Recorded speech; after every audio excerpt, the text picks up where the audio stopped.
Hello guys, welcome to my channel.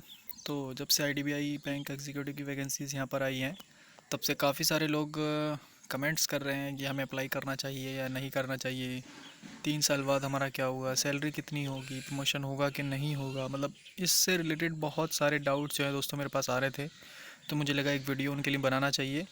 तो इसीलिए एक वीडियो मैं लेकर आया हूँ दोस्तों। इसमें नोटिफिकेशन को हम डिस्कस करेंगे दोस्तों, और उससे रिलेटेड जितने भी आपके डाउट्स हैं वो सारे मैं क्लियर करने की कोशिश करूँगा। और उम्मीद करूँगा कि वीडियो आपको पसंद आए। तो अगर आप चैनल पर नए हैं तो प्लीज़ चैनल को सब्सक्राइब कर लें, ताकि आने वाली सभी वीडियोज़ की नोटिफिकेशन आपको मिलती रहें। और चलिए दोस्तों, वीडियो शुरू करते हैं फिर। वीडियो को ज़रूर एंड तक देखिएगा। इससे रिलेटेड आपका कोई भी डाउट दोस्तों नहीं बचना चाहिए, ऐसा मैं सोच के चल रहा हूँ।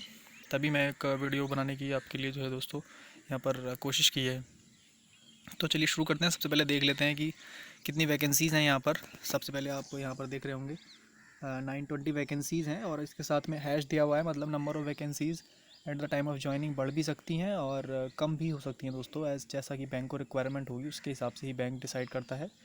लास्ट ईयर तो वैकेंसीज़ बढ़ गई थी ज्वाइनिंग के टाइम, और जनरली ऐसा होता ही है कि बढ़ जाती है ज्वाइनिंग होते होते। तो आप उम्मीद करिए कि 920 वैकेंसीज़ हैं, तो ये कहीं ना कहीं बढ़ जाएंगी दोस्तों। 1200-1300 वैकेंसीज़ ये हो जानी चाहिए मेरे हिसाब से। और आगे दोस्तों बैंक जैसा चाहे उस पर डिपेंड करता है। क्वालिफ़िकेशन की दोस्तों अगर मैं बात करूं, तो क्वालिफ़िकेशन जैसे कि आप देख रहे हैं, ग्रेजुएट आप होने चाहिए विद 55% मार्क्स। अगर आप जनरल EWS OBC कैटेगरी से बिलोंग करते हैं तो आप 55% आपके मार्क्स दोस्तों होने चाहिए, और यदि आप किसी और कैटेगरी से बिलोंग करते हैं तो आपके 50% मार्क्स दोस्तों होने चाहिए। एज की अगर हम बात करें दोस्तों, तो एज यहाँ पर 1 जुलाई 2021 को आपकी एज कम से कम 20 साल होनी चाहिए और ज़्यादा से ज़्यादा 25 साल होनी चाहिए। यानी अगर 1 जुलाई 2021 से पहले आपकी एज 20 से कम है या 25 से ज़्यादा है तो आप अप्लाई नहीं कर पाएंगे दोस्तों। सबसे इम्पॉर्टेंट चीज़, 5 सितंबर को दोस्तों देखिए, आप ऑनलाइन टेस्ट की यहाँ पर डेट दे रखी है, तो बहुत ज़्यादा समय तो नहीं रह गया है। लेकिन फिर भी आप मेहनत कीजिए, कोशिश कीजिए कि आपका जो है सिलेक्शन इसमें हो जाए और अच्छी सी तैयारी आप इसमें कर पाएँ दोस्तों। और ये कैटेगरी वाइज वैकेंसीज़ यहाँ पर दे रखी हैं, इनमें आप देख सकते हैं। तो ये फालतू की चीज़ें दोस्तों मैं डिस्कस नहीं करूँगा। जितनी वैकेंसीज़ हैं, काफ़ी वैकेंसीज़ हैं, और ये जो हैं दोस्तों ज्वाइनिंग के टाइम तक काफ़ी बढ़ भी जाएंगी दोस्तों। तो आगे मेन जो यहाँ पर डाउट्स हैं स्टूडेंट्स के, वो डिस्कस कर लेते हैं।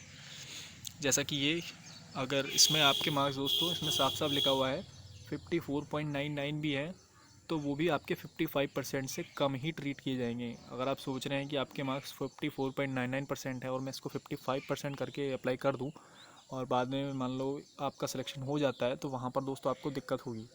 तो इसलिए आप बेटर है कि अप्लाई ना करें। ऐसे ही सेम दोस्तों 50% वालों के लिए होगा। 49.99% भी अगर आपके मार्क्स हैं तो भी वो 50% से कम ही ट्रीट होंगे। तो इसलिए अगर आपके मार्क्स 50% या उससे ऊपर हैं तभी आप इसके लिए अप्लाई करें दोस्तों। आगे दोस्तों देख लेते हैं क्या क्या चीज़ें यहाँ पर हैं। कट ऑफ डेट जो यहाँ पर दे रखी है दोस्तों, एज और क्वालिफिकेशन के लिए 1 जुलाई 2021 है दोनों।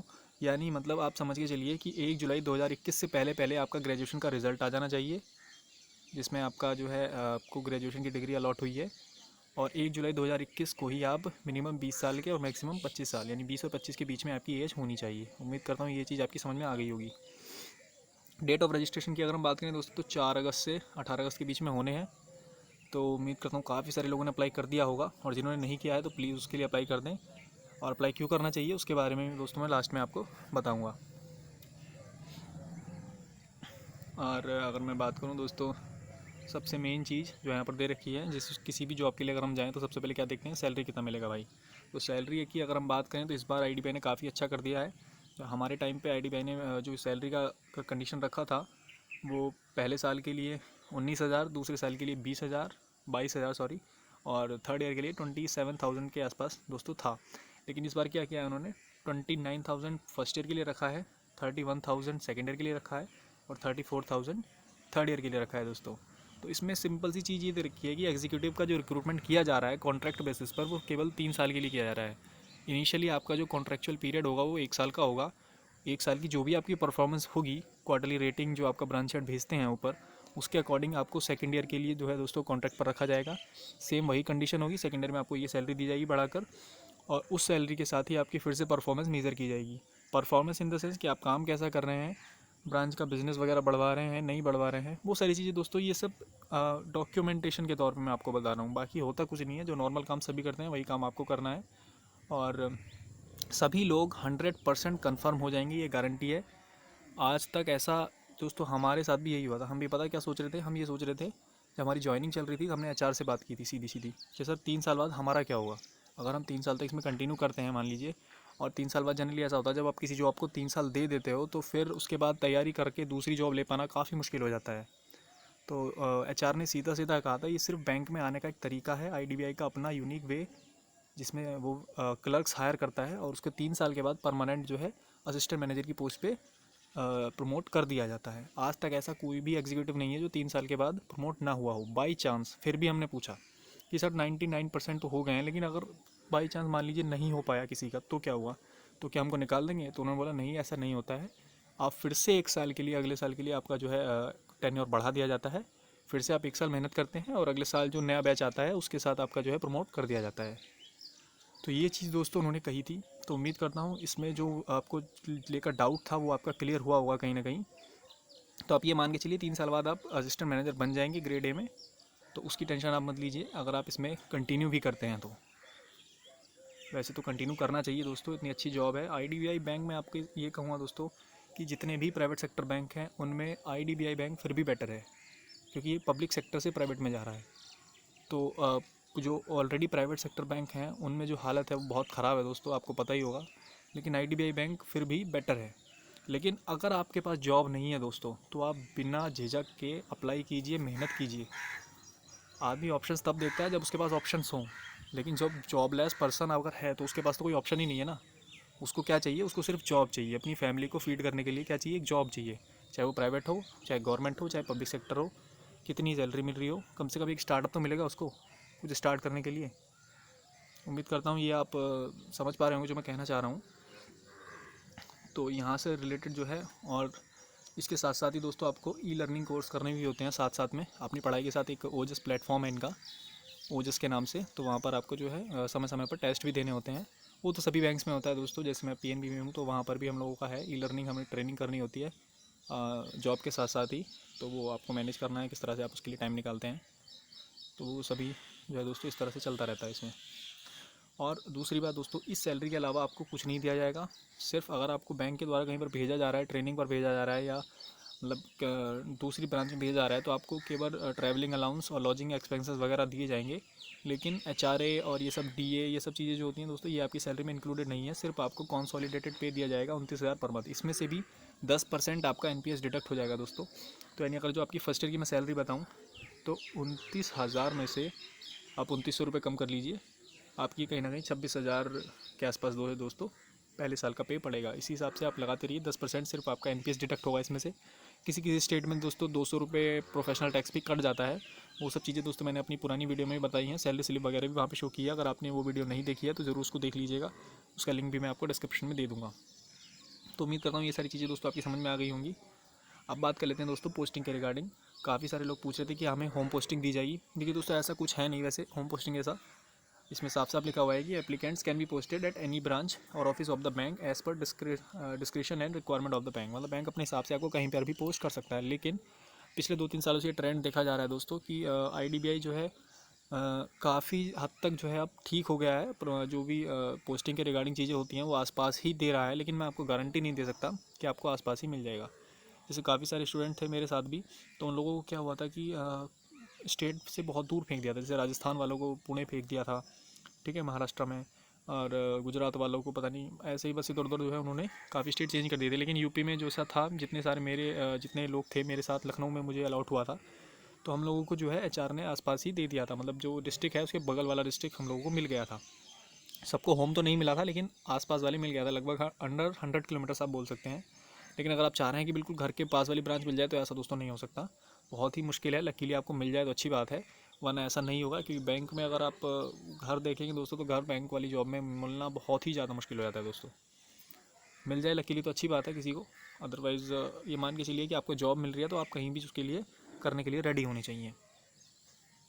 तो पोस्टिंग के रिगार्डिंग भी दोस्तों यही है, मैंने आपको बता दिया है कि आपको होम पोस्टिंग मिलेगी। ये गारंटी नहीं है, मिल सकती है, क्योंकि अब देख रहे हैं कि प्राइवेट बैंक हो गया है ज़्यादा रेजिग्नेशन ना हो उसके चक्कर में काफ़ी सारे लोग तो इसलिए छोड़ देते हैं कि बहुत दूर उनको पोस्टिंग मिलती है। तो वो सारी चीज़ भी बैंक कंसिडर करने लगा है अब धीरे धीरे, कि उसको लगता है कि अगर हम घर के पास पोस्टिंग देंगे तो शायद जो है जो बच्चे ज्वाइन कर रहे हैं नए वो काफ़ी हद तक जो है उसमें परफॉर्म भी बेटर कर पाएंगे और शायद काफ़ी दिन तक जो है जॉब भी कर पाएंगे। तो उम्मीद करता हूँ ये सारी चीज़ें भी आपकी समझ में आ गई होंगी। एलिजिबिलिटी, ये नेशनलिटी और सिटीजनशिप, ये तो आपको पता ही है दोस्तों, इसमें मैं क्या ही बताऊँ।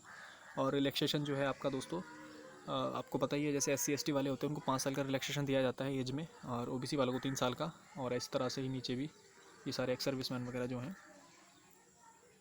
एजुकेशन क्वालिफिकेशन की भी बात हो गई है दोस्तों। 55% मार्क्स आपके होने चाहिए अगर आप जनरल और EWS या OBC कैटेगरी से बिलोंग करते हैं। फीस की बात कर लेते हैं दोस्तों। 1000 रुपये जिन्होंने अप्लाई कर दिया है जनरल, EWS और OBC वालों ने, उनको 1000 रुपये देने पड़े होंगे, उनको पता होगा। और जिन लोगों ने अप्लाई नहीं किया है, ठीक है, तो वो भी देख लें यहाँ पर और अप्लाई जल्दी से जल्दी कर दें। 200 रुपये यहाँ पर दोस्तों SC ST वालों की फ़ीस जो है यहाँ पर इन्होंने बताई है। अप्लाई किस तरह से करना है पूरी प्रोसीजर लिखी है, आप किसी भी साइबर कैफ़े पर जाकर कर सकते हैं, या फिर जो लोग खुद से करना जानते हैं वो खुद भी अप्लाई कर सकते हैं मोबाइल फ़ोन के थ्रू, या फिर मतलब लैपटॉप वगैरह जो भी आपके पास है उसका इस्तेमाल करके कर सकते हैं। नीचे दोस्तों देख लेते हैं एग्ज़ाम पैटर्न के बारे में, यहाँ पर ज़रूर कहीं ना कहीं दिया होगा। ये सारे डॉक्यूमेंट्स दोस्तों लिखे हैं, क्या क्या डॉक्यूमेंट्स आपको चाहिए होते हैं at the time of joining, तो वो सारी चीज़ें दोस्तों आपको बाद में ही पता लग जाएंगी, लेकिन फिर भी अगर मोटा मोटी आप देखना चाहें तो देख सकते हैं। नीचे दोस्तों ये रहा दोस्तों सिलेक्शन प्रोसेस। तो सिलेक्शन प्रोसेस सिंपल है इसका, सबसे इजी सिलेक्शन प्रोसेस है। एक ही एग्ज़ाम आपको देना है, और ये एग्ज़ाम आप निकाल लेते हैं तो आपकी जॉब पक्की है दोस्तों। ना प्री ना मेंस, कोई चक्कर ही नहीं है दोस्तों।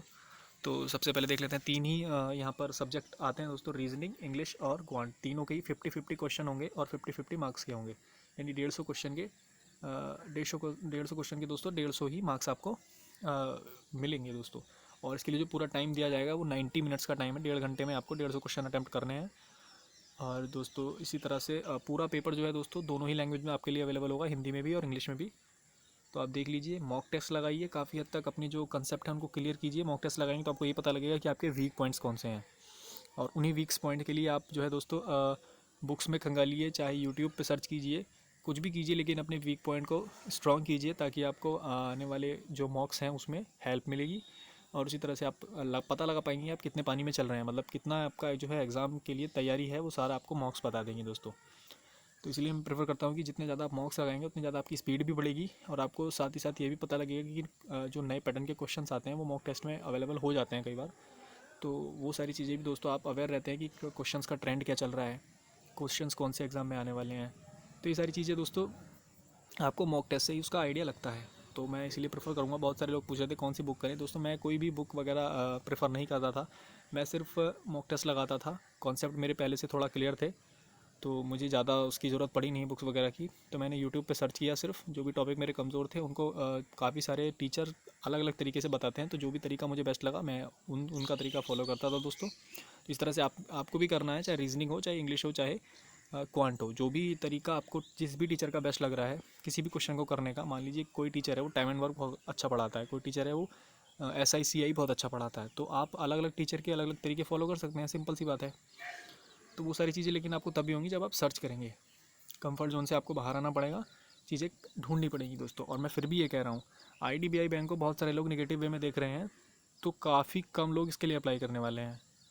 तो अगर आप अप्लाई करते हैं तो आपके चांसेस दोस्तों जॉब लेने के काफ़ी हद तक बढ़ जाएंगे। आज का जो सिनेरियो चल रहा है उसमें अगर बंदे के पास जॉब है तो सब कुछ है, चाहे वो कैसी भी जॉब है।